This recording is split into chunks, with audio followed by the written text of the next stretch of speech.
Hello and welcome to Broad Lane Leisure. My name is Adrian and I would like to demonstrate the internal workings of a Swift Challenger 2006 model.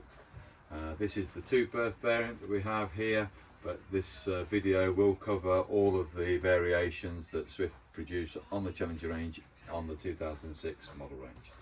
So I'm going to demonstrate the electronic system that we have on this particular Challenger.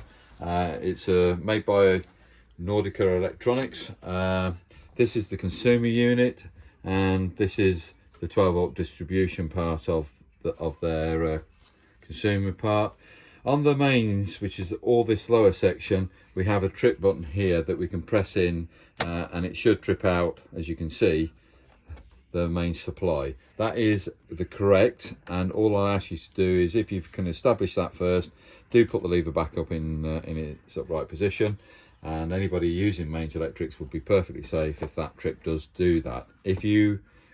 When you trip it, if you press that button in and it doesn't drop the lever down, then you haven't actually got a main supply coming to this caravan.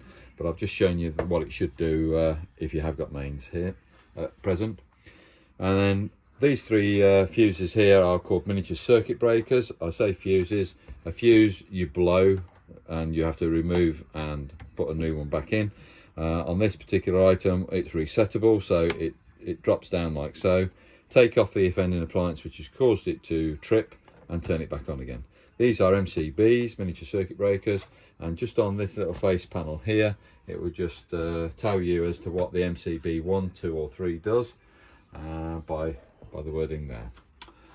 This being MCB 1, that being MCB 2 and MCB 3. Right, so that's on the main side of stuff, and once you've established you've got mains here, you can more or less leave those as they are. The next symbols and wording is all to do with the 12-volt distribution. So the top left-hand switch, which is black in colour, is to determine whether you're going to use your car battery as a power source, so the switch would be in this direction, or whether I'm going to use my leisure battery, which would be in that direction. The middle position is actually off and winter position for storage, but let's just put it onto van battery for a moment. The battery charge is turned on, as you can see with the illumination of the red light there. The water heater is turned on. They're off, obviously, as you can see, but with the illumination there on. And the top one's doing the space heater, the room heater. So that's room heater, that's water heater, that is the battery charger, and that is the selection of supply, 12-volt supply. So above the door, I'm now going to demonstrate the AC50 control panel. Basically, it's the distribution of the 12 volts within the caravan. And this is the master on off switch. So if I turn that off, I will lose the 12 volts. And then I've just introduced it back on again. I have got a master switch for internal lights. And I've got a master switch for the water pump system. This one is just to indicate how good the battery is in use. And it's not a rock switch, you have to just press and hold that one to get the level indicator there. So this is the Sergeant Mark III version of this particular panel. So the 12-volt distribution of the lights are going to be mainly down on the spotlights at lower level. These two corner pod lights on the bulkhead, they have a little rocker switch on them, which is that there, but I believe these to be mains lights, not 12-volt lights. So those two should be mains lights. The 12-volt lights are going to be your spotlights, which rotate and point downwards if you wish.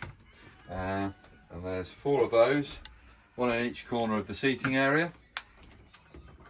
Immediately above my head, coming more central, we have got a little rocker switch here, which I can select on or off.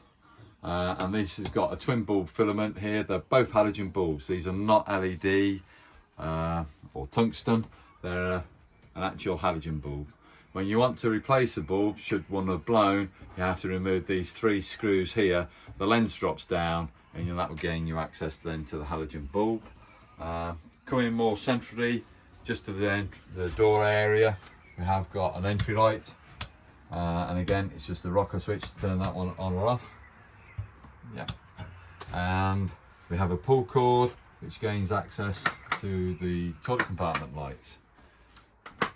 As you can see, I'll come back to the toilet compartment in a moment because I think we've got some more in the kitchen. We've got a downlighter in the kitchen area, is that one there. I'm going to demonstrate a pneumatic room heater, in this particular case located into a Swift caravan. I want to show you the gas controls, which are over on the right hand side of the fire fascia.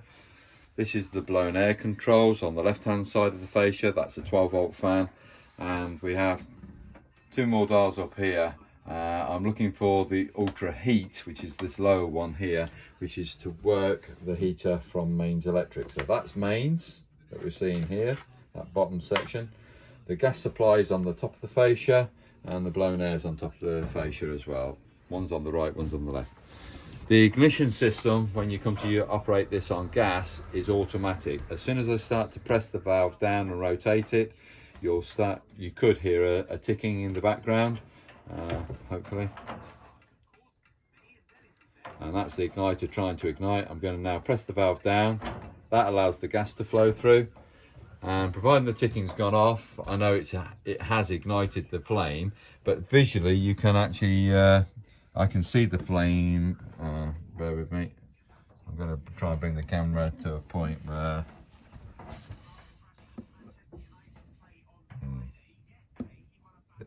just about there. If you can hold it there. As I release the valve now, that's the pilot light. And now you can see the main burner cut in. So I'm going to put it back on pilot. That's pilot light. Just missed the main burner. But you also can hear the main burner ignition take place. It does give a bit of a roar when operating this heater. It's what I call a room sealed appliance. It's a convection heater, so air over the heat exchange is being heated up and being produced out this way, which all rises up to the roof and is very warm. But down in winter conditions, down at floor level, we obviously get a very cold temperature. We've got a lot of air vents down at floor level, so we do rely on an item called blown air. Blown air brings air over the heat exchange, heat it up, and then it is pumped and circulated around, so it peers out the outlets in the front corners. There's one on either side on this particular vehicle. So they're round beige outlets that you can see, and they've got like a little butterfly flap in the middle of it. I'll come and explain those in a moment, but if we can come back over to the fire. So as I say, this particular heater is on now and working at number 9. Its high setting's 10, and that is a thermostat built into the fire itself. So as I start to rotate that down, it's going to go back onto pilot light in a minute. That's the pilot light, and that's set roughly on the thermostat at 3, and that's achieving the temperature that we're in today. Well, it is quite warm in here anyway, quite a comfortable temperature. Obviously, if I'm in t-shirt, it's not a cold day today. But as I rotate that valve, it will bring the main burner in approximately one stage going up on the numbering. There it is. Hopefully you heard the flame come in. I'm at number 4, and that would be pilot light at number 3 to achieve the temperature today that we've got, and 4 would bring the main burner back in. All right, so hopefully that gives you an idea of the thermostat that you're going to have on a fire, on this particular fire. If this is installed into a very large caravan, you will be operating it on higher numbers to maintain the heat level within that particular caravan. This is quite a short vehicle. It's only 15 foot approximately in size, and I know that you're going to be using it on the lower numbers. So 1 to 5 is how I normally say on shorter vehicles, and anything really on the big nature, the big twin axles, 20 odd foot size vehicles, then you are coming onto the higher numbers to maintain the heat that you might require. I want you to imagine that's still working. I'm going to turn it off because I am going to put the main side of it on as well in a moment. But let's just come across to the blown air. On the blown air, you've got a regulator, so you can change the fan speed here. You're actually maintaining that fan speed. Or you've got a manual set, an off position, and an automatic position. So when you go to manual, the fan speed cuts in, and I've asked it to get to its maximum setting, which is 5. You could rotate that to 3, to 2, to 1, and the fan speed slows down according to how you've asked it to go to. That fan speed will only work at that rate. Wherever you leave that number, it will only work at that rate. It won't regulate itself in any way. However, if you want it to regulate itself, turn the fan off and move it to the A symbol. A symbol means automatic, and it works in conjunction with the heater itself. If this fire was only just turned on, the heat exchange is cold, and the fan itself recognises that the heat hasn't been produced at this stage, so the fan only turns over very, very slowly. But as that heat exchange starts to build up with heat, then the fan speed increases to the highest level that you've left it at. So if you've only left the fan at number 3, it will go from 1 to 3. If you've left it at number 4, it will gain in speed to number 4 or number 5. And as you can see here, the speed's picking up. But if I put it on manual, that's the speed it will get to. Just so you've got some idea of the actual increase in pace. Okay, so the fan you can use in the summer to try and cool the caravan. That's using it on the manual set. You don't need a heat as a background. You're obviously trying to just circulate air within the caravan. And movement of air creates a draft, and that draft feels a little bit cooler, so therefore it gives you an idea it's cooling the vehicle down. It's not air conditioning, it's just air movement creating a draft. If I wish to use the ultra heat, which is now coming across onto this lower section of the panel, the first thing I must do is make sure on the consumer unit I have got the red switches turned on. So long as I've got the space heater turned on, which is the top right hand switch on this particular panel, I would then come to the control on the outer edge, this silver dial. There's a little protrusion there which is opposite the 0, which is saying it's in the off position. If I rotate that to the 500, and I'll turn the fan off a moment. Can you hear that click? That's telling you the power's going through. That's on 500 or 1000. So that's the heater elements being brought in. Or I could have it working at 2 kilowatt. 2000 is 2 kilowatt. 500 is half a kilowatt, and 1000 is obviously going to be 1 kilowatt. So why is 2000 separated from the 500 and 1000? It's because I can use this still as a convection heater, producing heat from here on mains electrics only. Yes, the heat rises, as I say, down at floor level you will find the floor level to be colder, but this is just for background heat, probably late summer evenings where it starts to get a little bit cooler, August, September time. You might just need a little background heat, in which case you can use it on 500 or 1000. If you go to 2000, you must use the blown air. It is dependent on the blown air to release the heat that's being generated off the heater element. So the air is being heated up again and then being pumped out at floor level. So you'd now either put it on a manual set or on an automatic set. I'm not bothered which way you do it, it's your choice again. And in the centre, this little black dial is the thermostat. As I rotate that, you can hear the heater cutting in and out. So again, to achieve temperature similar to what we've got in the vehicle right now, which is comfortable for me, is around about 8 degrees, well, number 8 on this particular dial. There is no significance to the numbers as to what it actually signifies heat wise. All it is, again, in different vehicles you need it on higher numbers to keep it warm, or lower numbers on smaller vehicles. So it's just a case of suck and see, or plug and play and find out where it is that you need it to be. So that's the thermostat on the main side of stuff. That's working at 2 kilowatts. The green indicator indicates that I have got it is on and it's working, and I have got supply. If that didn't illuminate up, let's just go to it. I'm going to remove the isolation switch, the red switch. I haven't now got a green light illuminating. I've turned it on, but the illumination's not there. I haven't got a supply. Put the supply back on, and I've got the illumination again. I've got the green light. Okay, when we come to turn it off, as you can hear, this fan is on automatic and that speed started to increase now. When you finish using the fire, if it's been on 2 kilowatt, Turn it off on the dial, but allow the fan to continue to work.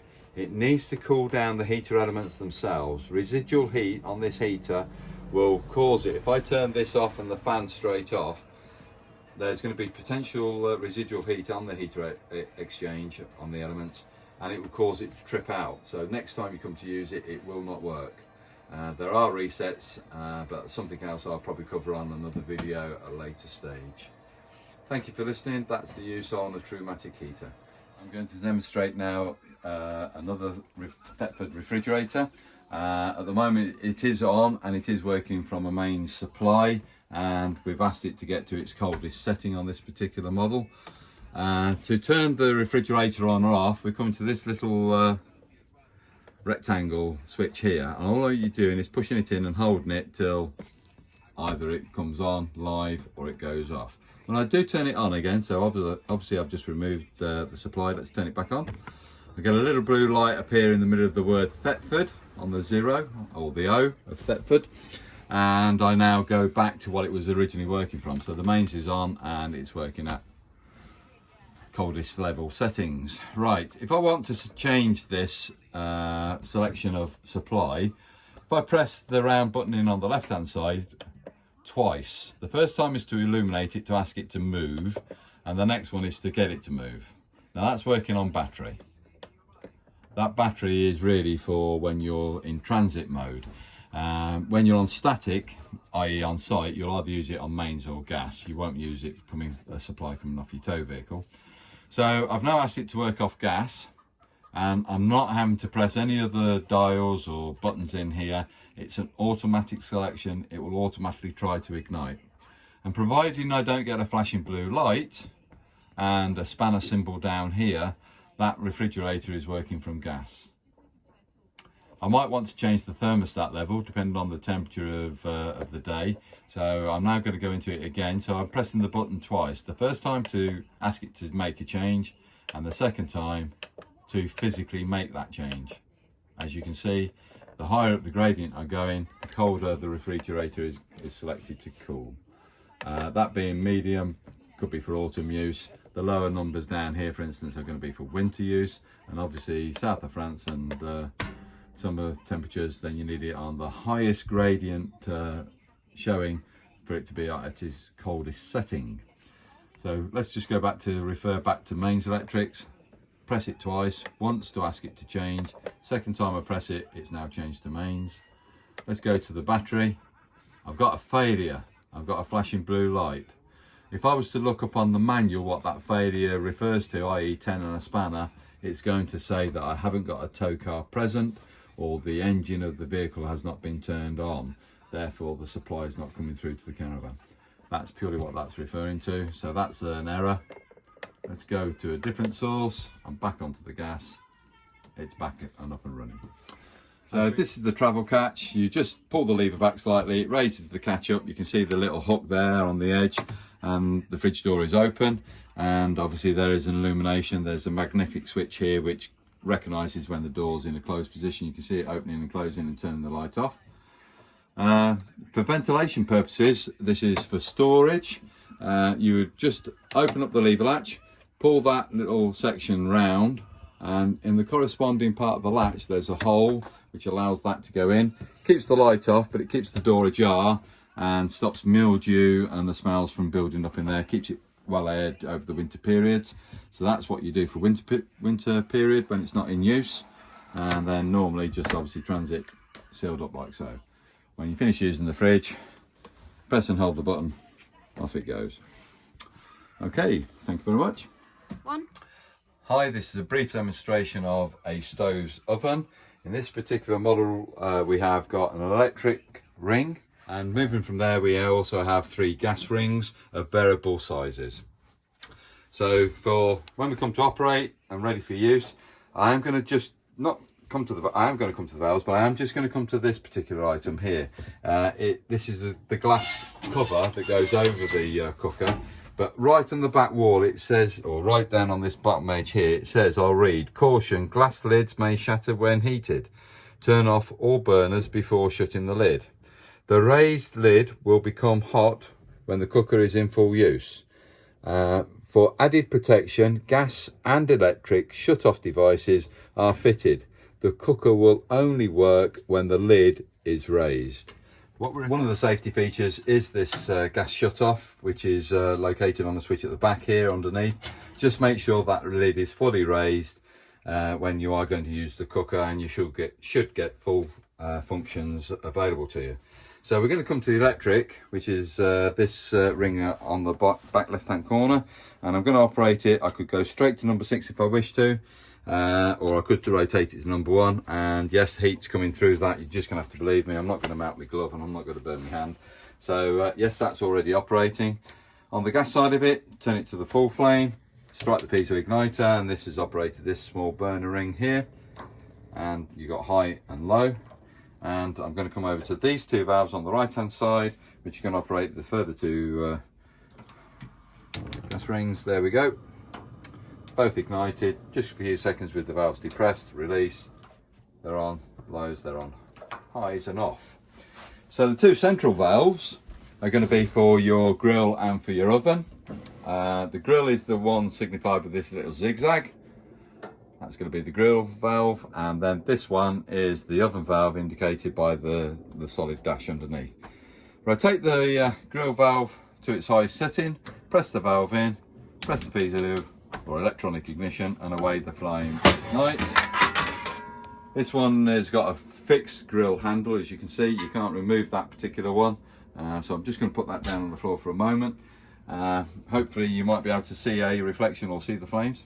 Yeah, that's on high. Release the valve, and there is a low setting. It's only a slight movement between the 2 variables, but you have got a low and a high setting on that, and that's off in the off position.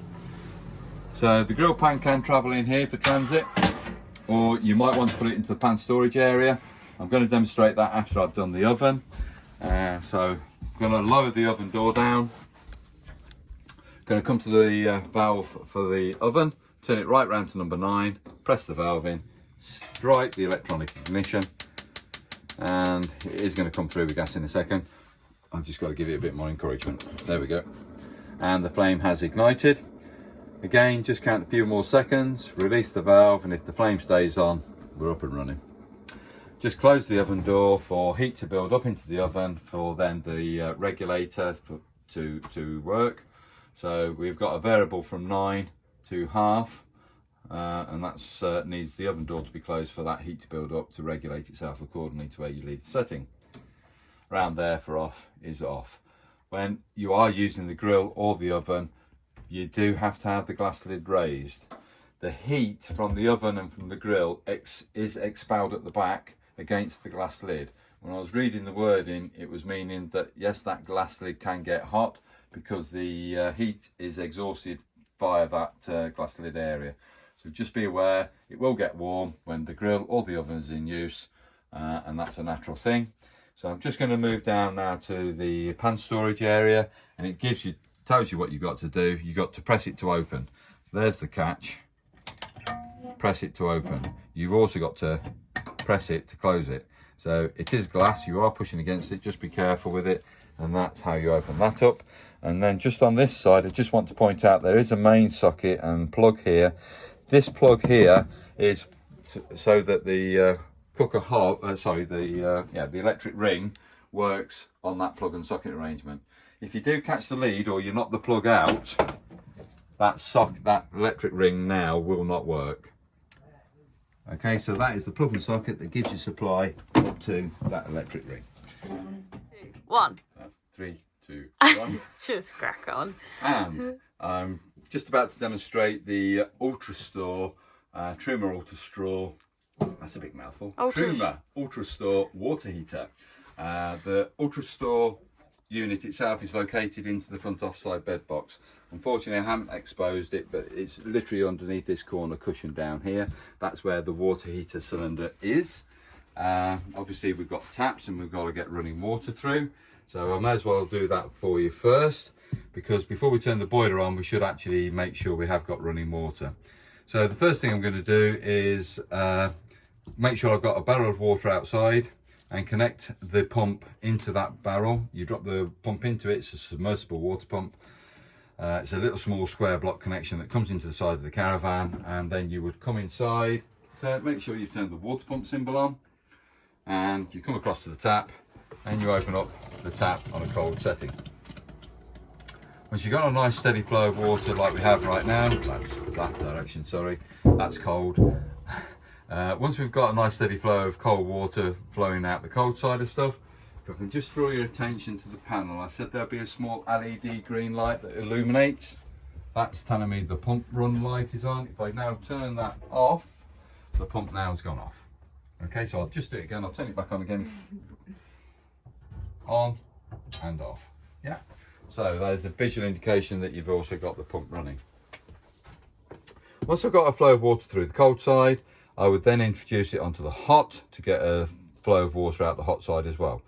We've already established this, as you can see. It will come steady in a second. Don't worry about what you're seeing right now. I will explain what's happening and why it happens. But you can also see steam arising. So I'm telling you right now, that is hot water. And that is very hot water right now. I'm not going to even attempt to put my hand underneath there. That is really hot. But you can see it's now stopped spluttering. And I've got a steady stream of water. Right, I'm just going to explain the reasons why we had that little splutter. We've got a cylinder in the corner, it's a sealed cylinder. And I want you to imagine that that's a saucepan, just for argument's sake at the moment. If you've got a saucepan on a ring here, and it's getting very close to boiling, you start to see air bubbles lift off the bottom surface of the saucepan. Right, that is what is happening inside that hot water cylinder. We are getting very close to boiling water. That is, even this tap right now is really too hot for me to keep my hand on. Believe me, it is hot. So we generate an air pocket in a sealed container. What happens is when you first open up the hot side, that water, that air pocket is run off. It's only a small air pocket, but it runs off through the system. So not every time. Now we've run the air pocket off, it's not had time to generate another air pocket. But if this had been stored now or not used for about another 20 minutes or so, and the heater's been working on a supply of either gas or mains, then it would have generated another air pocket. So you will, on the initial takeoff, get a little bit of a spluttering take place. You cannot alter that. It is a characteristic of that particular type of unit, that water heater. It needs what I consider to be a automatic air valve release, but that's just me. But I don't design the water heaters. So be aware of it. It's a standard thing. It will happen, but once you've run that air pocket off, if I was to use it again, as you can see, nice steady flow. That's too hot. Do use it as a mixer, which is a little bit more user friendly right now. I can keep my hand underneath that. It's still probably a little bit too hot for me to shower under, believe it or not. So it does get to high temperatures. So we have got steady flow. What I would then have done, of course, is introduce a heat source, but we've already turned the main supply on already, which is this bottom right hand switch, which says water heater underneath it. And I've obviously got the switch on. That would be the switch off, but this is the switch back on again. So that's working the water heater on mains electrics. We have a choice of power sources. We could use the mains electrics as an energy source, but we could also use the gas supply. Now to use the gas supply, I'm now coming to the top dial here, and it says Ultra Store. So it's you're storing water, so that's the reason it gives you a bit of an indication as to what it's actually for. Ultra Store, you're storing water, that's the water heater. What we're rotating again is this little silver dial with this small protrusion here. And I'm rotating it from the 0 position, which is off, to the flame, and the boiler would ignite and shoot up, and away she goes. What I've got on the center dial is a variable water thermostat. Okay, so on the gas side, I can vary the water temperature, and I don't know if you heard the click, that was it actually firing up again, the boiler. See if I can make it go back out. That's the gas valve closed. That's the ignition and the gas valve opening back up again. So it shows you that you can change the water temperature, but this is only on gas. When it's operating on the mains, it will heat up to 70 degrees. 70 degrees C is very close to boiling, believe me. It is quite hot, too hot really for you to shower under. So do be aware when you are going to use the shower, make sure you got the shower head facing away from you. Get the hot running water through first. introduce the cold, get it to a temperature that's more desired, and then put that shower head into the rise and fall rail.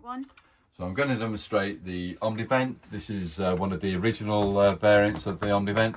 I'm opening up the vent itself. If I do want to, I could just use it as a standard vent. So that is just bringing naturally air in or out accordingly to wind. But I could introduce the fan itself. Now at the moment, you can see the two switches are in the middle positions, which are off and selecting on one fan speed. So when I change either direction for introducing air, either extraction or drawing air in, it's at fan speed number 1. If I want to change that speed, there's number 2, and I could increase that to number 3, but it does become very noisy, so I'm going to do it quick and turn it back off again. Here, and that's drawing air in at the moment, so the position of the switch there is drawing air in. I should let the fan stop before I change rotation, so I've just turned it into an off position. And the fan's now stopped circulating, so I can change the direction, and now we're changing again from 1 to 2 to 3 fan speed. That's extraction. That was just moving a leaf that was on the top. All we're going to do now is remove the fan itself, which is into the off position there. Do be aware that we have got some electrics just exposed really on the outer edge of the roof area there. If we do have any fear of rain coming down, I'm going to ask you to close the Omni Vent back down. You don't really want to have it where water can get onto those switches. It can cause problems later on in life. And then we also have a night blind, which is just in case you grab those two tags there, pull them together and retract it all the way back. And that is the standard Omni Vent roof vent. Thank you. So this is a key fob alarm system. So this is what turns the alarm on and off. The top button, as you see it there, is just for illumination of a little light which helps you to light up the doorway, the lock mechanism as you're approaching the caravan. This is to turn the awning light, sorry, not to turn the awning light, to arm or disarm the alarm. 1 beep for arm, 2 beeps for disarm. If it gave 3 beeps when you press the disarm button, and you was expecting it to give 2 beeps and it gives you 3 beeps, it's telling you you've had an activation. While it's been armed, you've had an activation, and that activation has been caused by a passive infrared movement, i.e. the detector down here on the offside bed box, the square one there, does have a little green light that illuminates periodically on it, has detected movement within inside the caravan. So 3 beeps tells you that the PIR has activated or triggered at some point. If it gave you 4 beeps, it's to do with the tilt sensor. Now the tilt sensor on this particular unit is located on the alarm box and has a small little lever that you can change. The idea of the lever is, if the caravan isn't, if you're parking it on your driveway at home and you're on a slope and it's not quite set properly, you change the lever to mimic the angle that the caravan's sitting at. Then you press the on-off button to arm it, and providing it doesn't go straight off, you're okay to obviously carry on. But if you left the lever, if the driveway was like that and you left the lever in the wrong direction, it would trigger, and that would give you then 4 beeps to say that it's armed because the tilt sensor's not right. Of course, if it arms and it hasn't moved that you're aware of, then somebody may have been tampering with it and may have used the jockey wheel to wind it up slightly. That's changed the pitch that it was set at, and therefore it detects that movement, and that's where you get your 4 beep operation. So I'll just repeat: 1 beep, arm; 2 beeps, disarm; 3 beeps, you've had a PIR activation; 4 beeps, the tilt sensor is activated on the alarm for some reason. And that happens on both sets of key fobs. Thank you. 1. So please refer, if you do have any other questions, please refer to your owner's handbook. They're a very useful piece of information. This particular one is quite lengthy. It's about 200 pages overall, but it does go into great detail as to how these equipments do work for you. I would use this as a first reference, point of reference, but by all means we are approachable here at Broad Lane. We are a business that's open 7 days a week. And if you do want to give us a call because you can't find the information in the handbook, we'll always be prepared to see what we can do to help you. Please give us a ring. Thank you.